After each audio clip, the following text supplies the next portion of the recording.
देखिए, अगर ये शरीर नश्वर है, किसी काम का नहीं है, 2 कौड़ी का है, मान लिया, तो कुदरत को क्या आवश्यकता थी कि आत्मा को शरीर में निवास करने के लिए बोले? भाई, आत्माएं बिना शरीर के भी तो विचरण कर सकती थी ना, कुदरत की आज्ञा से, कुदरत की मर्जी से। क्या कारण है कि कुदरत ने आत्मा को निवास स्थान देने के लिए शरीर को चुना, शरीर को बनाया? तो आप कुदरत का सम्मान नहीं करेंगे? क्या हमारी कॉमन सेंस ये नहीं कहती कि कुदरत की बनाई हुई किसी भी चीज़ का हम निरादर नहीं करें? कोई भी चीज़ जो कुदरत ने बनाई है वो अकारण तो नहीं होगी, है ना? जो परम चित्रकारों का चित्रकार है, भरी भरी वसुंधरा पे नीला नीला ये गगन, कि जिस पे बादलों की पालकी उड़ा रहा पवन,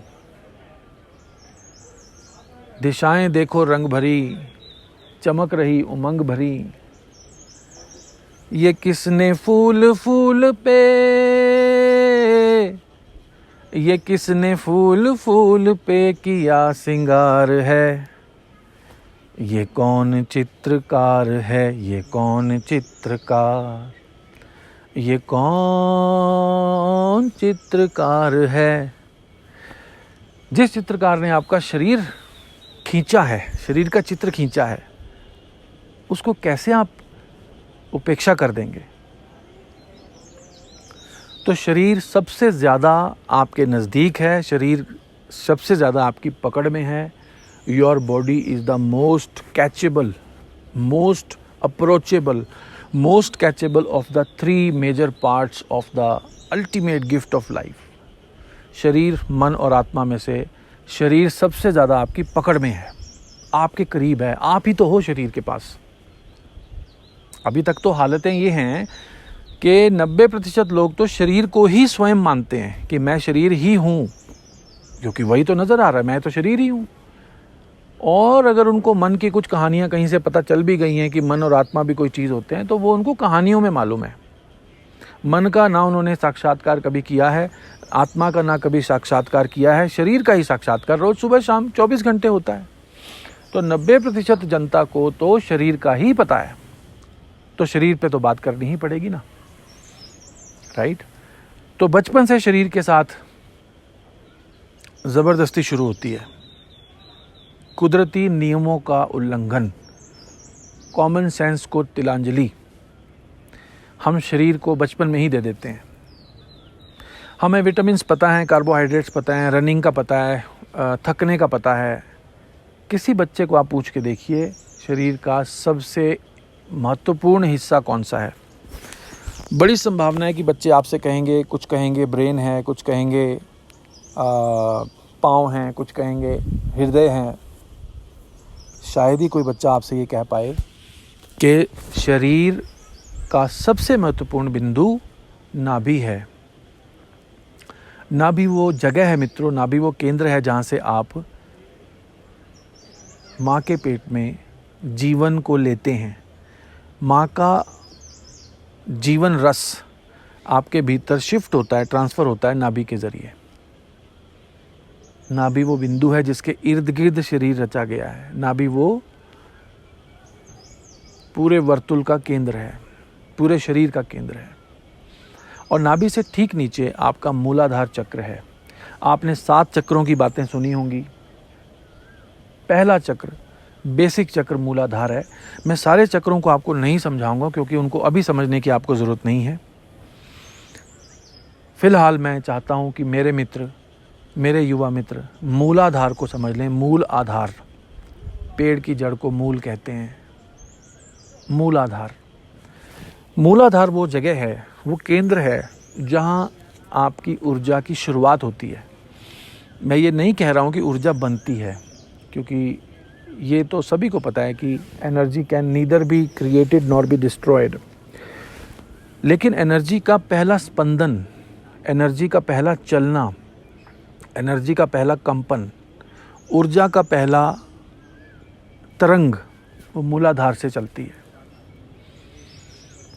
और मूलाधार से ऊर्जा को ऊपर ले जाना और सहस्रार तक ले जाना, ये पूरे योग का निचोड़ है, पूरे ध्यान की विज्ञान का निचोड़ है। पूरे संसार की भीतर की यात्रा का रोड मैप है। ये एक नक्शा है जिस पे चल के आप नॉर्मल से परम को पा सकते हैं, और उस नॉर्मल का नाम है मूलाधार चक्र। हमारे पूरे संसार में, पूरे सिस्टम में जो चीज़ बच्चों को सबसे पहले, शारीरिक शिक्षा की किताबें उठाइए आप, फिज़िकल एजुकेशन के बड़े बड़े इदारे हैं, बड़ी बड़ी डिग्रियां हैं, शायद ही वो मूलाधार चक्र पे बात करते भी होंगे। अगर मूलाधार चक्र, हो सकता है एक सवाल आता हो आपके फिज़िकल एजुकेशन के एग्ज़ाम में कि 7 चक्रों के नाम बताइए और वो क्या क्या कर सकते हैं, ये बताइए बस। इसके अलावा मूलाधार की समझ, 7 चक्रों की समझ, ऊर्जा के ऊपर गमन की समझ, ये नहीं दी जाती है। दूसरी एक बड़ी समस्या ये है, अभी 15-20 साल से हम देख रहे हैं कि शरीर को कसने का, शरीर को खींच के रखने का, शरीर को मसल्स पुल करने का, मसल्स बिल्ड करने का, शरीर के कट्स बनाने का, 6 pack abs, 7 pack abs, triceps, biceps और क्या क्या, इसका ऐसा अंधानुकरण चल पड़ा है। ये एक बहुत बड़ा मास हिप्नोटिज्म दिया जा रहा है मित्रों। ये एक ऐसा मास हिप्नोटिज्म है जो बहुत बहुत ख़राब है। मैं आपको एक उदाहरण दूंगा। हमारे ही कंट्री के तापमान में, हमारी ही जलवायु में, हमारी ही आबो हवा में दारा सिंह जैसे पहलवान हुए हैं। और महाभारत में आपने देखा है, अलग अलग पात्रों को निभाने वाले जो पात्र हैं, जो कलाकार हैं, वो सभी कितने चुस्त दुरुस्त और शरीर से तगड़े हैं। आपने किसी के 6 पैक एब्स देखे क्या?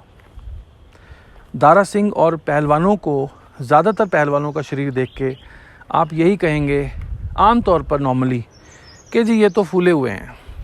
आपको पेट बाहर नज़र आएगा, दारा सिंह का भी थोड़ा सा पेट बाहर नज़र आएगा आपको। इसका मतलब 6 पैक एब्स गलत हैं। इसी कंट्री में, इसी देश के खान पान के साथ तो ये हमें सिखाया गया, ये हमें बरगलाया गया, ये हमें भरमा दिया गया, और इसके साइड इफ़ेक्ट्स हैं। इसके बाद फिर हमें बड़े बड़े वे प्रोटीन के और ये प्रोटीन के डिब्बे बेचे गए हैं, जिनमें बहुत कंपनियों ने बहुत मुनाफा उठाया है और हमारा नुकसान किया है। तो हमें ये समझना होगा, बचपन से ही समझाना होगा बच्चों को कि 6 पैक एब्स की और बॉडी बिल्डिंग की ज़रूरत नहीं है। मैं 2 चीज़ें आपसे इस ऑडियो के आखिर तक मैं 2 प्रैक्टिकल काम आपसे करने को कहूँगा, जो यदि आप कर लेंगे तो आपको अपने शरीर में और मन में, शरीर मन में, मन शरीर में आपको बहुत बड़े चेंज देखने को मिलेंगे। आप बहुत बड़े बदलाव को देखेंगे, बहुत पॉजिटिव, बहुत शुभ परिवर्तन को देखेंगे आपके शरीर मन में और मन शरीर में, जो मैं इसी ऑडियो में कवर करूँगा आज। या मुझे ये भी शायद ये ख्याल है कि अगर ये ऑडियो 40 मिनट का हो गया तो इसको 10-10 मिनट के 4 हिस्से करके पेश कर दिया जाए, ताकि सुनने में आसानी हो। तो ये शरीर के ऊपर बोलना बहुत बहुत आवश्यक है मित्रों। हमें शरीर के बारे में बताया जाना चाहिए बचपन में। हमें ये समझना होगा कि शरीर के साथ ज़बरदस्ती ना की जाए, और शरीर को सही रखने के लिए शरीर का सर्वश्रेष्ठ बैलेंस्ड इस्तेमाल करके भीतर की यात्रा को तरक्की देने के लिए, भीतर की यात्रा में प्रगति करने के लिए हमें 3 काम चाहिए। शरीर 3 पिलर्स पे मौजूद है। पहला पिलर है बैलेंस्ड वर्कआउट, दूसरा है बैलेंस्ड भोजन, तीसरा है बैलेंस्ड स्लीप, निद्रा। और बैलेंस्ड वर्कआउट के लिए मैं शॉर्ट में आपको बताता हूँ। आपके पास 3 चॉइस हैं, 3 में से एक चुनाव करना आपको। अगर आप चाहते हैं कि आपका दिन बहुत अच्छा जाए,